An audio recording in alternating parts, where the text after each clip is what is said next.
মতিগঞ্জ গ্রামে বসবাস করত বিপ্লব ও সুদীপা। তারা একে অপরের খুব ভালো বন্ধু ছিল। তারা যেখানেই যেত দুজনে একসাথে ঘুরে বেড়াতো। আর গ্রামের লোকেদের যে কোনো সমস্যার সমাধান করতে তারা সবার আগে ছুটে যেত।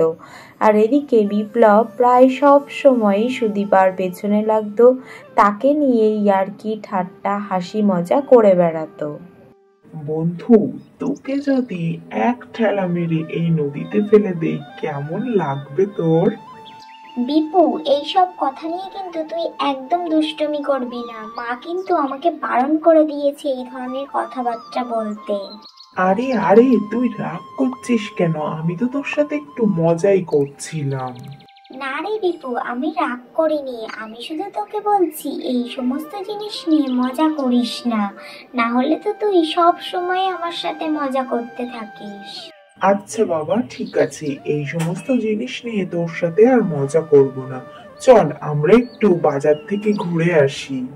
বাজার? না রে বন্ধু, এখন আর বাজারে যাব না। মা বলেছে আজকে তাড়াতাড়ি বাড়ি ফিরতে। বাড়িতে নাকি কি একটা দরকারি কাজ আছে। চল বাড়ি ফিরেই যাই তাড়াতাড়ি। ঠিক আছে, তুই যে কালে বলছিস বাড়ি ফিরে যেতে, তাহলে চল বাড়িই যাওয়া যাক। পরদিন সকালে গ্রামের সবার জন্য একটা দুঃসংবাদ বয়ে নিয়ে আসে গ্রামের গণেশ কাকা। শোন মধু, এই গ্রামে একটা ফ্যাক্টরি তৈরি হবে, আর সেই ফ্যাক্টরি তৈরি হলে তাতে তোদেরও লাভ থাকবে আর আমারও লাভ থাকবে।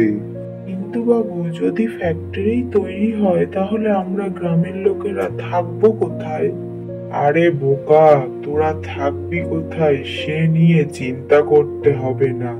তোরা জমিটা বিক্রি করবি আমার কাছে, তার দরুন আমি তোদের খুব সুন্দর একটা জমি দেব, ঘর দেব, আর তোদের সবাইকে একটা করে চাকরিও দেব আমি। চাকরি দেবে বাবু? কিন্তু আমরা তো কোনো পড়াশুনোই জানি না, তাহলে আমরা চাকরি পাবো কিভাবে? দূর পাগল, এতে কোনো পড়াশুনো লাগে নাকি? তোরা যে তোদের জমি দিচ্ছিস সেই ফ্যাক্টরির জন্য, সেই জন্যই তো তোদের সবাইকে একটা করে চাকরি দেব।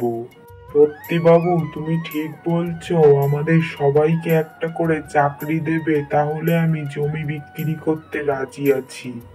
দূর থেকে বিপ্লব দাঁড়িয়ে দাঁড়িয়ে গণেশের সমস্ত কথা শুনতে পায়। আর সে মনে মনে ভাবতে থাকে গণেশ গ্রামের বিরুদ্ধে কত বড় একটা ষড়যন্ত্র করছে। সে তখনই চিন্তা করতে থাকে কি করে গ্রামের মানুষকে এই বড়সড় বিপদের হাত থেকে রক্ষা করবে। তাই সে তাড়াহুড়ো করে সুদীপার কাছে যায় বুদ্ধি পরামর্শ করতে।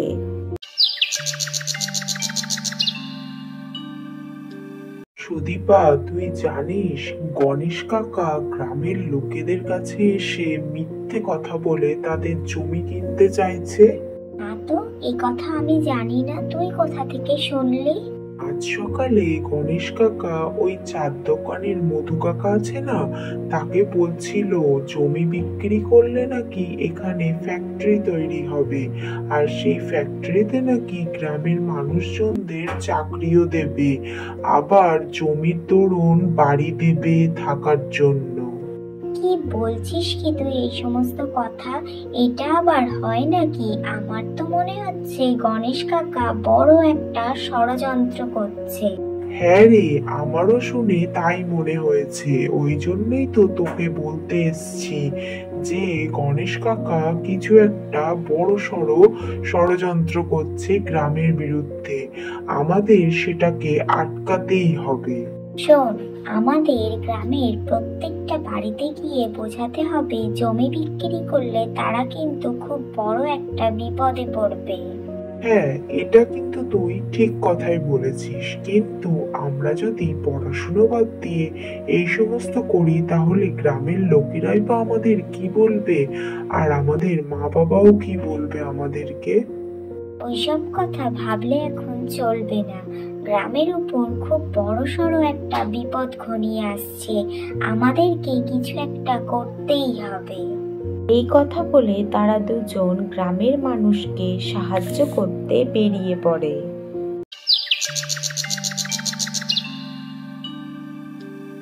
সুদীপা আর বিপ্লব মিলে যে গ্রামের সকলকে সাবধান করছিল সেই কথা গণেশ জেনে যায়।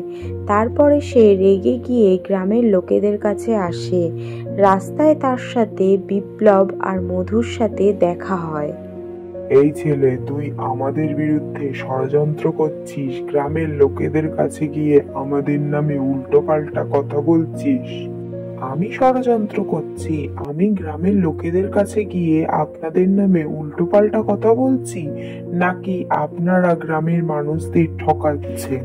হ্যাঁ বাবু, আমরা কোনো জমি বিক্রি করতে চাই না, আমরা এই ফ্যাক্টরিও চাই না, কোনো চাকরিও চাই না, নতুন বাড়িও চাই না আমাদের।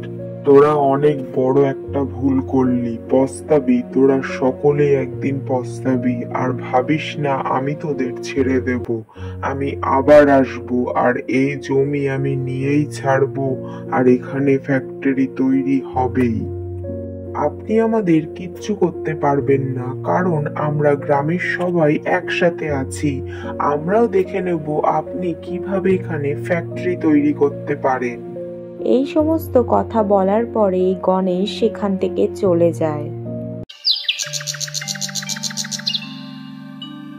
তোরা দুজন আমাদের গ্রামের জন্য যা করলি এটা কিন্তু কেউই করতে পারে না। না না কাকিমা, আমরা তো সেরকম কিছুই করিনি। আসলে এই সমস্ত বুদ্ধি সবকিছু ছিল বিপুর, আমি শুধু ওর সঙ্গ দিয়েছি মাত্র।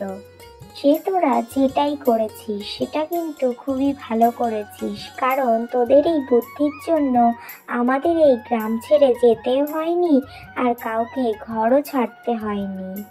কাকিমা, তুমি ওই রকম করে বলো না, আমরা এই গ্রামের মানুষের জন্য সব সময় লড়াই করব।